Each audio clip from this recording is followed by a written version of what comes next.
are on the East Van Dan Shit Show. All right, please welcome the next. What's up, guys? Yeah. So I was telling you guys outside that. Well, I don't know much about you guys. I know you guys play here frequently, and I hear nothing but good things about you guys. I think I spoke to someone just recently.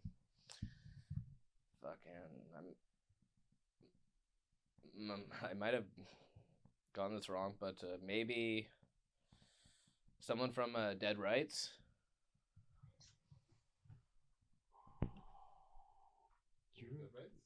I know of the band Dead Rights. They played here like maybe a month ago. Yeah.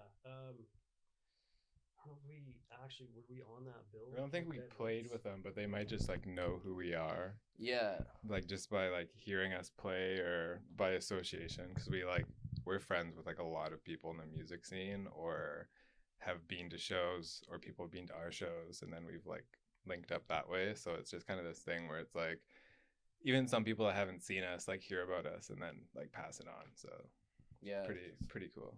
Yeah, like you said, word of mouth. Yeah, exactly. Yeah. We had that. We did do the one show with Kids with Knives there.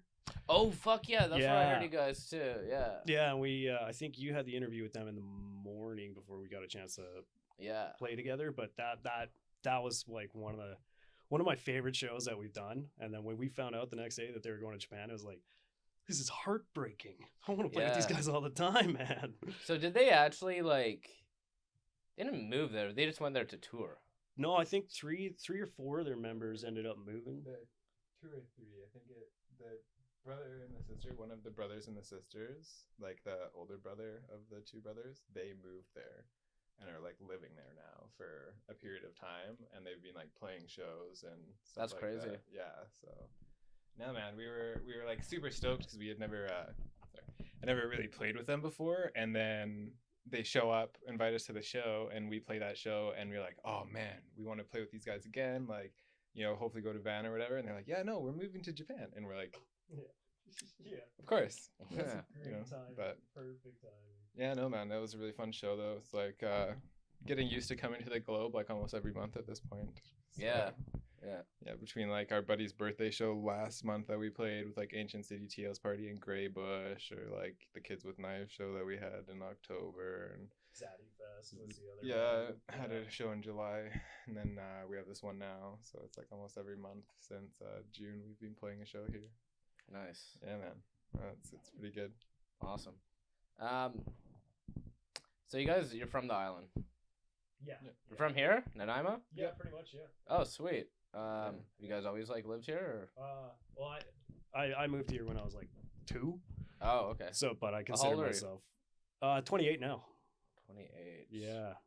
What school did you go to?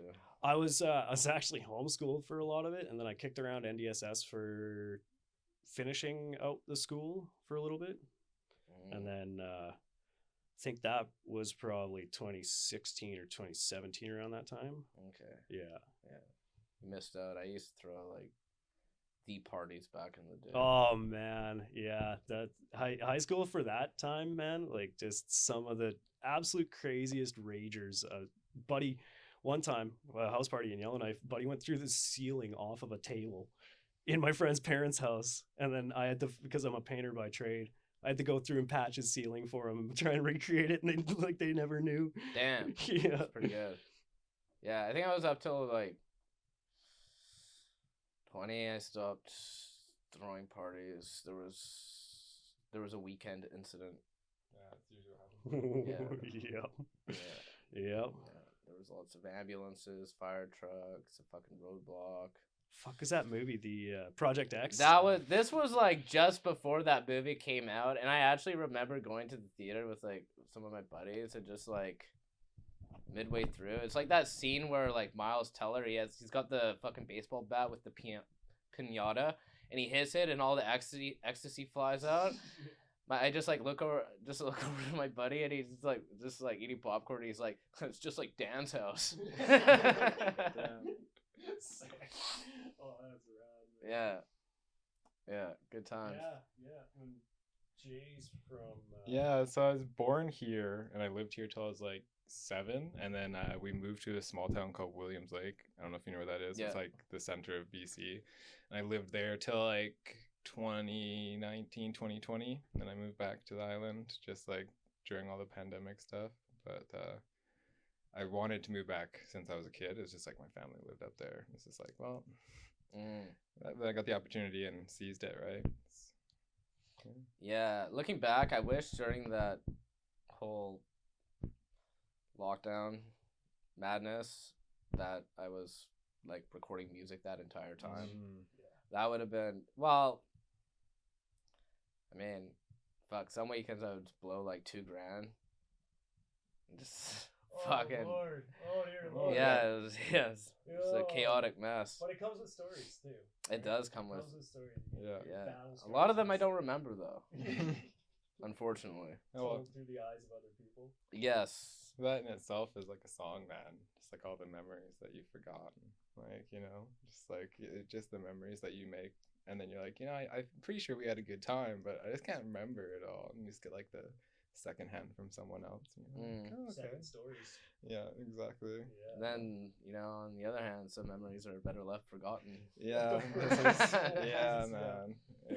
Damn fucking right. So, cool. You guys are from here. Do you guys got like any future gigs coming up? Any music in the works? Yeah, so we have another show here at the Globe, November 28th. We're kind of like in the spot where we're in between drummers. I saw something on fucking Instagram, I think. Yeah, so we have a fill-in, and he's like a super stellar dude. He's like a family friend, and What's his name? his name's Joey. Joey Michaud. He plays like in Grey Bush, I met and this sweet fucking drummer not that long ago. I thought he's like in like 9 bands, so Oh I my- figured it might have been him. that's crazy. That's pretty much what Joey's like, man. With Teenage Tiger and a bunch of other bands. Right? Yeah. Okay. But our goal is like we have that show, and then that's like the same as the deadline for like this Sook Music Festival contest that they're holding. Where it's like Oh, sweet. you submit 3 songs, they get played on the radio, they end up voting for them, and then whoever gets first gets a position at the Sook Music Festival, like actually playing on stage.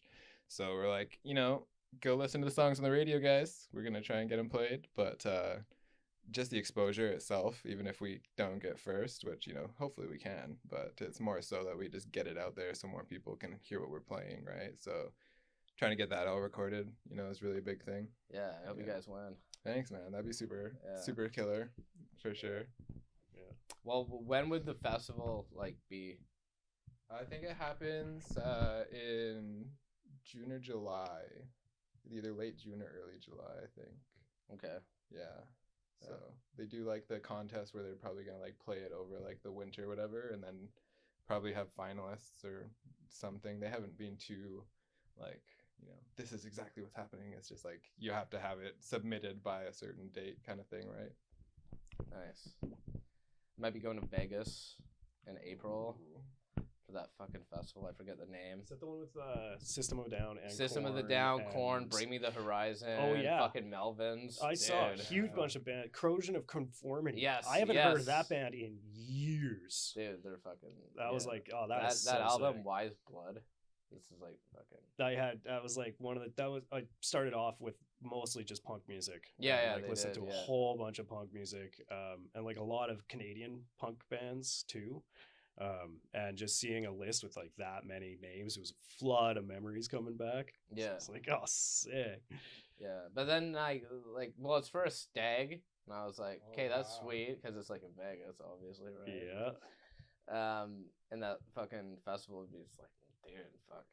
But yeah, but they might go with like Mexico instead. But like, I'm thinking, well, maybe I could just do like a bit of a detour. I can go to this festival, and then hop on a plane, and then go to Mexico. and It'd hang probably out be with- cheaper too, flights wise. Like if you're coming from LA to Mexico, because isn't like Canada's flights some of the most expensive like transfers and I stuff? don't know. The last time I went from Vancouver to fucking LA, I got fucking kicked off at 3 flights in a row.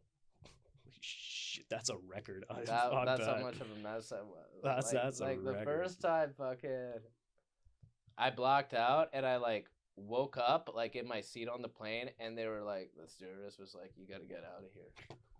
So they like detained me at like the security or whatever, and they're just like blah blah blah blah blah. And I'm like, okay, I'm fine, and I'm like all chill now and shit. Yeah. And just don't really know what happened. And then like I wait like a few hours, and then I try and catch like another one, and they fucking they let me on, like they let me go through like, but as I'm going through customs, they could like smell like the booze. Oh So yeah. then they fucking Oh kicked me off yeah. again. And then the third time I went back, they were like, no, you just gotta like wait till like tomorrow. Oh my lord. So then I got a hotel at the fucking airport, and then I went the next day. But then coming back, they almost didn't let me come back. And I was going from fucking LA to Vancouver and then to Campbell River for my cousin's wedding. That's such a shit. And they show. wouldn't let me like come back because like they could smell booze. Yeah. And I've Yeah. been up, and that's when I told you I did that podcast with that comedian, and it was like fucking. Yet on the flights they'll serve you like, man, I've gotten thrashed on a couple flights, and like by Yeah. the time you hit the ground, you're like, whoa, Yeah. oh, I still need to mean- get home. I mean, I'm sure like fucking 75% of the people smell like fucking like whiskey. Mm-hmm. Oh, guaranteed. Yeah, and it's LA too. You get some people are probably still tripping from last night getting onto the flights too. But right? like I probably smell. I don't think I changed my clothes like within like that week I was in LA, and I just like look like a fucking dirtbag. You know, this kind of stereotypical. I got like tits and ass tattooed on my shoulders. oh, so, seriously? yeah. Oh, sick, dude. So That's kind of yeah, sick. they're probably just like this.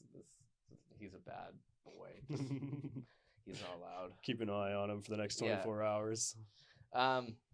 Sweet. So growing up, like what kind of bands did you guys groove on?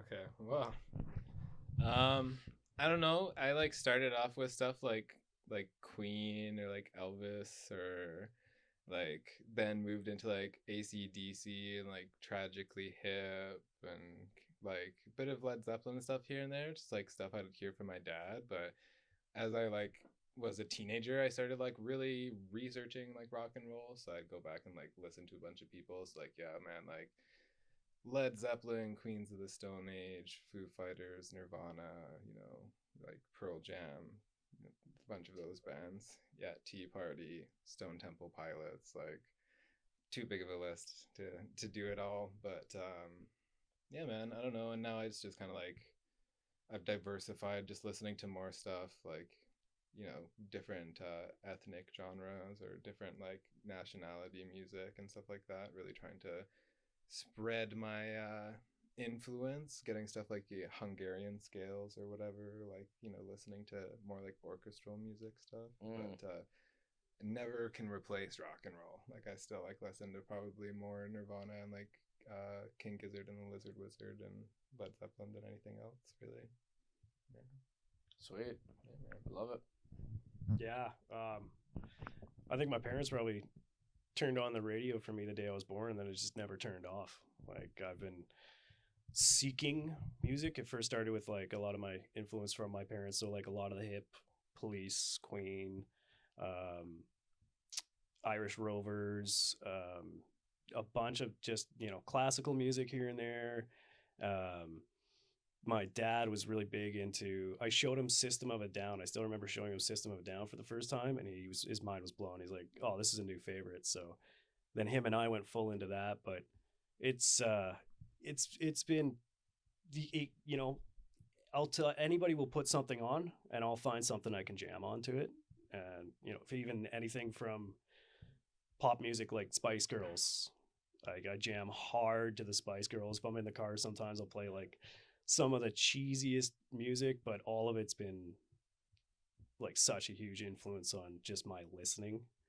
Because I find for me, man, I don't try to play like anybody else. I don't try to emulate anybody else's music, because there's just been so much music from soul to funk to like local metal bands like Ninja Spy. Those guys were absolutely wild and some of the biggest jump off for listening to like heavy gent music for me and everything. So it's been like Bring Me the Horizon.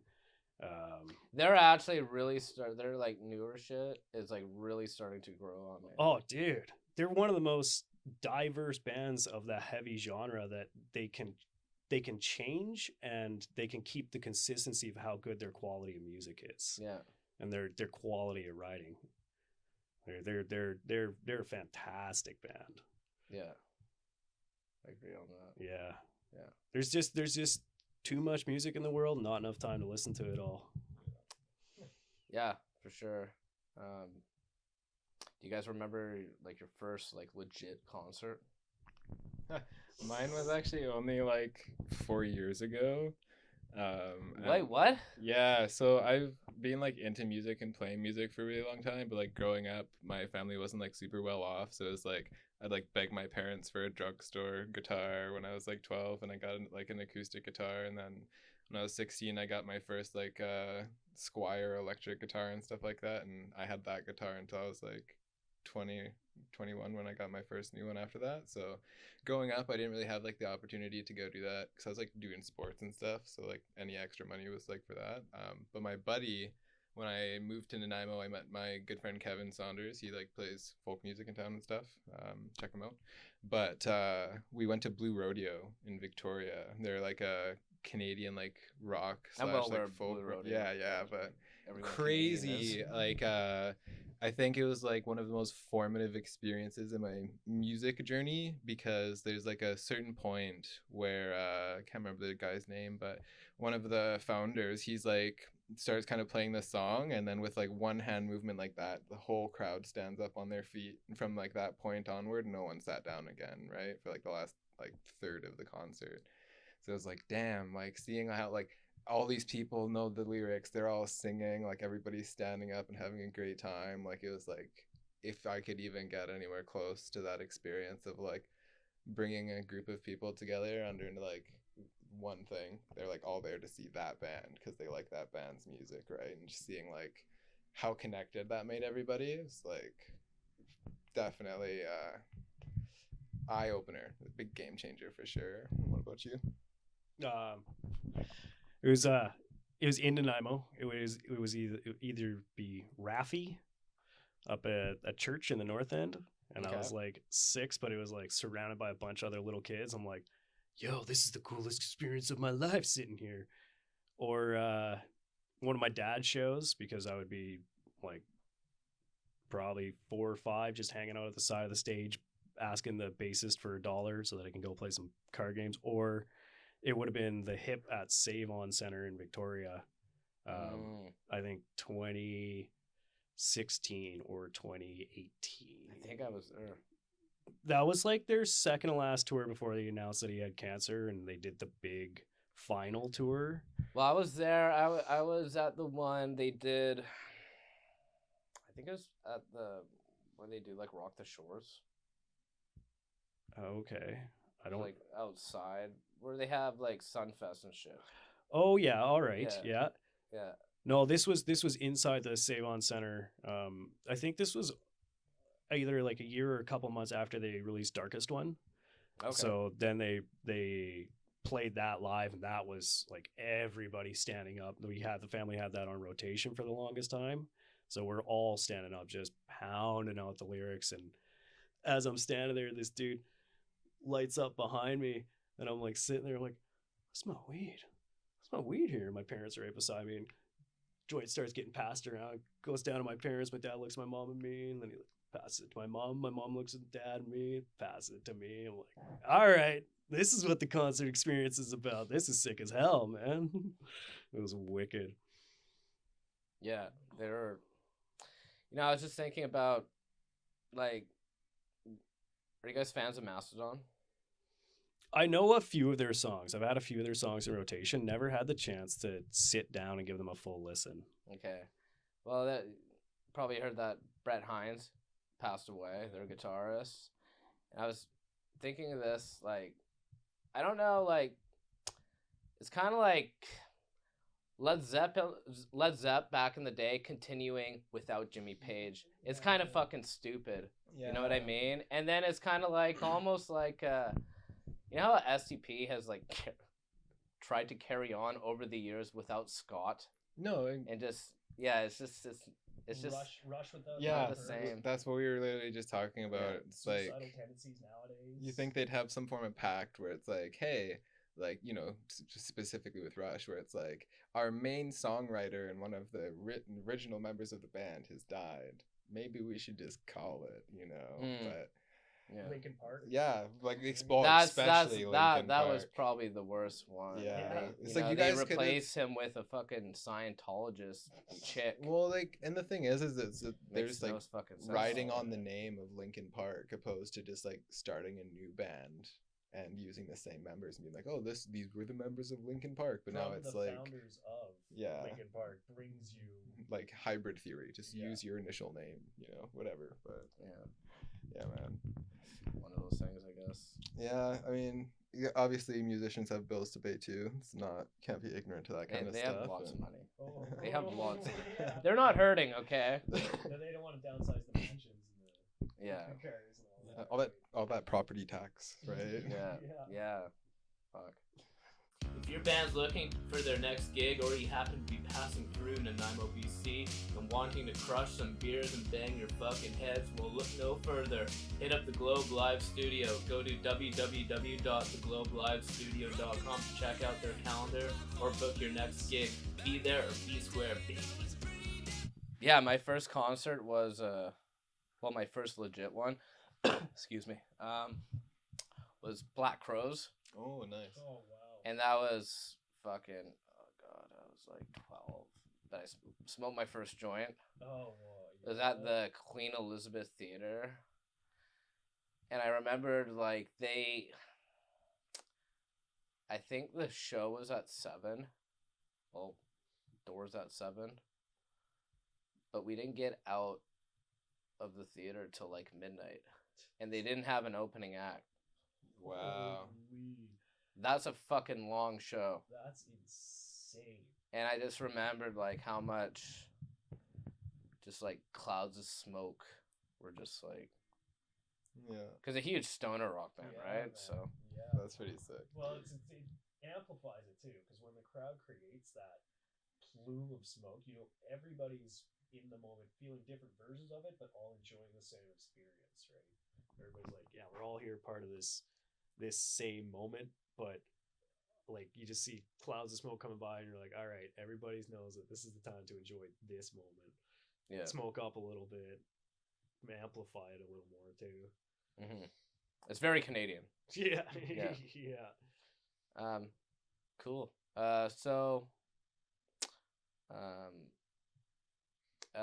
Songs in the works coming up. If we were to like count all of our stuff that we have like even like structured enough to like basically be a song, we have like around 70 songs. Oh, really? That are still needing to be like ironed out and worked on. Our first set list we have right now, we have 13 songs. We have a second set list that we have relatively structured that's going to be about the same length. Okay. So then it's kind of we're So you waiting. guys are just like sitting on a whole bunch of fucking material right Well, now. it's we record our jams. So what Yeah. ends up happening is like we'll practice our set list and then there'll be like jam spots where we're just like messing around and we'll play like a whole song and we'll be like, oh, okay, cool. Now that's gonna be something we play in the future, right? So it's yeah, but it's more so like we want to find the right drummer and we're looking for like another guitarist and stuff too, so we can kind of broaden the sound. And so we're gonna just like keep ironing out this set list, and then once we get the other dudes in, start working on that one too. And then so lots of stuff coming up. We're with that contest, we're also hoping to do an EP, like just release like a 5-song EP on our Bandcamp or whatever to show kind of our progress. Because our last upload was like February of last year with our first drummer before we had like played any shows or anything. Oh, And really? our sound is like way better now. Like when we're even just recording in a jam space, it's like So we've upgraded the equipment that we play with. We play out of a little bit better equipment now, and we completely renovated our jam space. So now it's a little bit more for recording. Sweet. So when we go in Wish there, I had one of those. oh, dude, it was like so much money spent on it and so much time. I think I took like 3 months off work just so we could pump it out. Mm. But we went and we recorded our drum tracks in there, and we recorded a couple other things, and it sounded really clean for inside this little space. And we're trying to just flush out these 70 plus songs that we got to go through. There's probably about 5 currently in the works right now that are close to being polished and finished for our second set list. And I think our second set list is going to be ended up being like another 12 or 13 songs on it in no time. Nice. Yeah, I got like 14 that I'm sitting on that need mixed. There's a little work here and there. But yeah. It's like, you know, you're always tweaking little bits here and there. You're like, oh, this line could be better. This could use a little more. And it's like hard to not take the artist part of the music and be like, nah, I it has to be perfect. I can't unrelease it not perfect, right? Yeah. But it also has something to do with like me going to like 3 different studios and me and my addiction shenanigans. Yeah. But yeah, I'll be stoked once it's done because it's a fucking lot of work, a lot of time. And like, how long has you been working at it? Oh, for fuck's sakes! Fuck. Oh God. Since 2023. That's not what I was expecting at all. I was expecting it in like the teens or something. No, Yeah. God, no. That's not too bad, man. It's like, for us, like some of our songs that we're playing are songs that I wrote like 10 years ago. Because like back then when I lived in Williams Lake still, I was like, I really want a band. Like I want to be able to play in a band. There just wasn't very many people. And so I just played the drums, the bass, and the guitar and did all that stuff. But it was just like I was too much of a perfectionist. I couldn't do a whole album just by myself mixing and, you know, doing all that stuff with it too. So I just like sat on them and worked on them and just like built them up. And then I met Kindred, and we had our buddy Jason playing drums for a good little bit there, and just started fleshing out these songs that I'd been sitting with for like 10 years, where it's just like, Yeah. man. Yeah, I totally agree. I think you should never rush like creativeness. Like Totally. it'll just evolve on its own if you keep working at it. Well, That's my advice for the day. that's for the peeps. Yeah, That one's for free. yeah. Subscribe to the Patreon for more. I don't have Patreon. Not yet. No, I don't want to do that. That's like digital panhandling. Yeah. Yeah, I don't like that. Sweet boys. Well, it was good chatting with y'all. Yeah, and, Thanks, man. yeah, stoked for your future plans and all that jazz. And yeah, on that note, y'all are off the East Van Dan Shit Show. Peace. Peace.